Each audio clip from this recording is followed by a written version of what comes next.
हरे कृष्णा। आज हम लोग अध्ययन करेंगे श्रीमद् भगवद गीता के 7वें अध्याय के 3 और 4 नंबर के श्लोक का। इसके पूर्व पहले और दूसरे नंबर के श्लोक का एक बार रिवीजन कर लेते हैं। श्री भगवान अर्जुन से कहते हैं कि हे पार्थ, अनन्य प्रेम से मुझ में आसक्त चित्त तथा अनन्य भाव से मेरे परायण होकर योग में लगा हुआ तुम जिस प्रकार से संपूर्ण विभूति, बल, ऐश्वर्य आदि गुणों से युक्त सबके आत्मरूप मुझको संशय रहित जानेगा, उसको सुनो। मैं तुम्हारे लिए विज्ञान सहित तत्व ज्ञान को संपूर्णतया से कहूँगा, जिसको जानकर संसार में फिर और कुछ भी जानने योग्य शेष नहीं रह जाता।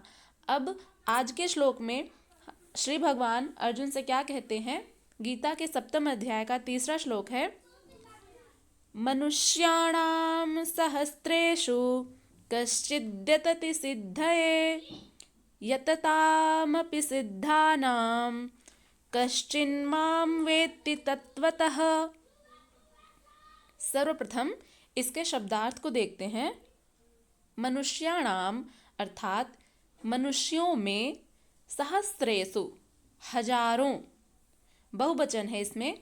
कश्चित् दतति सिद्धये, कश्चित माने कोई एक, अतति माने कोई एक, सिद्धये माने सिद्धि, यतताम अपि सिद्धानाम, यतताम अपि माने यत्न करता है, अपि माने भी, सिद्धानाम माने सिद्धों में, कश्चिन माम यानी कोई मुझको यानी श्री कृष्ण को, वेत्ति माने जानता है, तत्वतः माने तत्व से या यथार्थ रूप से।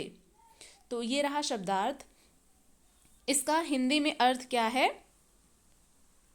श्री भगवान अर्जुन से कहते हैं कि हजारों मनुष्यों में कोई एक मेरी प्राप्ति के लिए यत्न करता है, और उन यत्न करने वाले योगियों में भी कोई एक मेरे परायण होकर मुझको तत्व से यानी यथार्थ रूप से जानता है।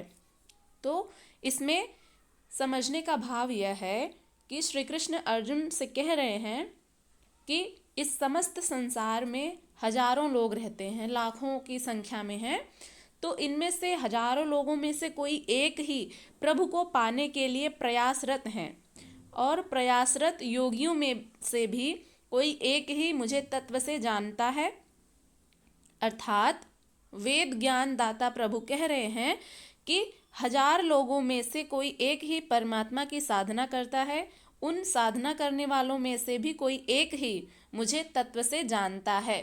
यानी इस समस्त संसार में बहुत से लोग हैं जिनमें से कोई एक ही प्रभु को पाने के लिए प्रयासरत है, और उनमें से भी कोई एक ही ऐसा है जो प्रभु को तत्व से, उनके यथार्थ स्वरूप को जानता है। यहाँ पर श्री भगवान के कहने का भाव यह है कि हजारों मनुष्यों में कोई ही मनुष्य मेरी प्राप्ति के लिए यत्न करता है, और उन यत्न करने वाले योगियों में भी कोई विरला ही मुझे तत्व से जानता है। अब समग्र तत्व कहाँ है? एक स्थान पर पिंड रूप में है अथवा सर्वत्र व्याप्त है?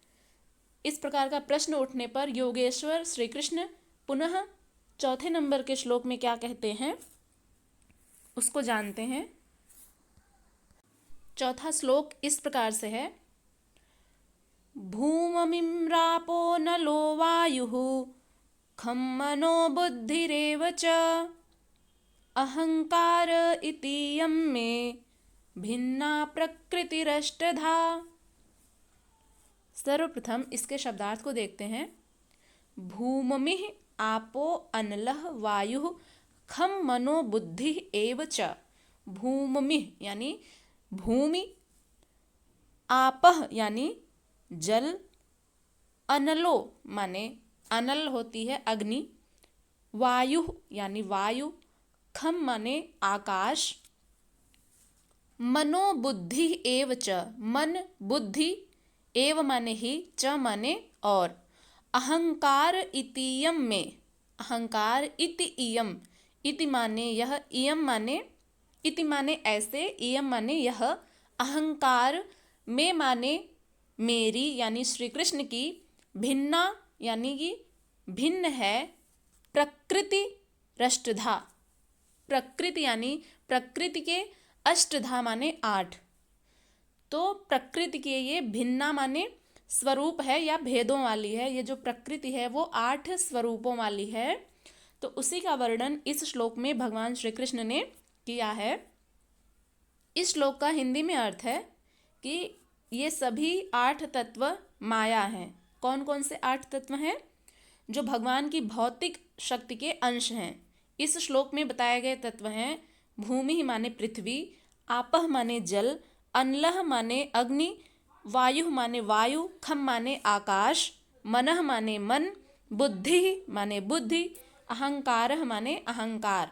तो पृथ्वी, जल, अग्नि, वायु, आकाश, मन, बुद्धि और अहंकार, तो ये जो 8 तत्व हैं ये पृथ्वी के हैं।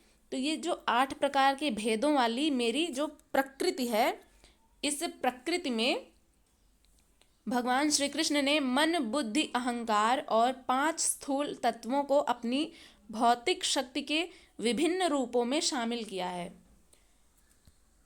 तो आज की वीडियो में हमने क्या पढ़ा? गीता के 7वें अध्याय का 3रा और 4था श्लोक, जिसमें श्री भगवान अर्जुन से कहते हैं कि मनुष्यों में कोई एक ही मनुष्य ऐसा है जो प्रभु को पाने के लिए प्रयासरत है, और उन प्रयासरत योगियों में भी कोई एक विरला ही मुझे तत्व से यानी मेरे यथार्थ स्वरूप को जान पाता है। और अगले श्लोक में श्री भगवान कहते हैं कि ये सभी 8 तत्व माया हैं। कौन कौन से 8 तत्व हैं? तो एक बार पुनः पढ़ लेते हैं। पृथ्वी, जल, अग्नि, वायु, आकाश, मन, बुद्धि और अहंकार। तो भगवान श्री कृष्ण ने मन, बुद्धि, अहंकार और 5 स्थूल तत्वों को अपनी भौतिक शक्ति के विभिन्न रूपों में शामिल किया है। तो श्री कृष्ण बताते हैं कि ये जो 8 तत्व हैं ये माया हैं और भगवान की भौतिक शक्ति के अंश हैं। तो इन समग्र 8 स्वरूपों को, ये जो 8 तत्व हैं ये भगवान के भौतिक शक्ति के अंश हैं। इनको कोई विरला योगी ही अपनी योग साधना द्वारा भगवान के यथार्थ स्वरूप को जान पाता है। तो यहाँ पर जैसा कि दूसरे श्लोक में श्री भगवान ने बताया था कि विज्ञान सहित तत्व ज्ञान को संपूर्णतया से मैं तुमसे कहूँगा, इसलिए हे अर्जुन, जिसको जानकर संसार में फिर और कुछ भी जानने योग्य शेष नहीं रह जाता, और इसलिए तुम उस ऐश्वर्य या आदि गुणों से युक्त सबके आत्मरूप मुझको संशय रहित जानोगे, उसको तुम सुनो। तो यहाँ पर श्री भगवान ने अपने भौतिक शक्ति के अंशों को बताया है जो 8 हैं। इसको भगवान श्री कृष्ण ने मन, बुद्धि, अहंकार और 5 स्थूल तत्वों को अपनी भौतिक शक्ति के विभिन्न रूपों में शामिल किया है। तो आशा करते हैं कि आप लोगों को ये दोनों श्लोक अच्छे से समझ में आ गए होंगे। फिर भी यदि कोई प्रश्न हो, कोई संदेह हो, तो आप लोग निसंदेह आप लोग पूछ सकते हैं कमेंट करके। और वीडियो पसंद आई हो तो इसे एक लाइक अवश्य करें, अपना फीडबैक ज़रूर दें, और इसमें यदि कोई संशय रह गया हो, कुछ कमी हो तो भी ये बताएं, और कोई प्रश्न हो तो आप लोग पूछ सकते हैं। इसे अपने मित्रों के साथ भी शेयर करें। चैनल पर नए हैं तो इसे अवश्य सब्सक्राइब करें। हम गीता के संपूर्ण अध्यायों को कवर करने वाले हैं।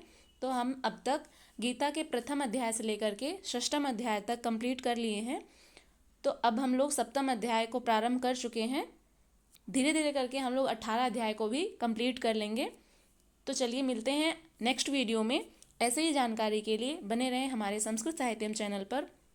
तब तक के लिए अपना खूब सारा ध्यान रखिएगा। हम मिलेंगे अगली वीडियो में। हरे कृष्णा, नमः संस्कृताय।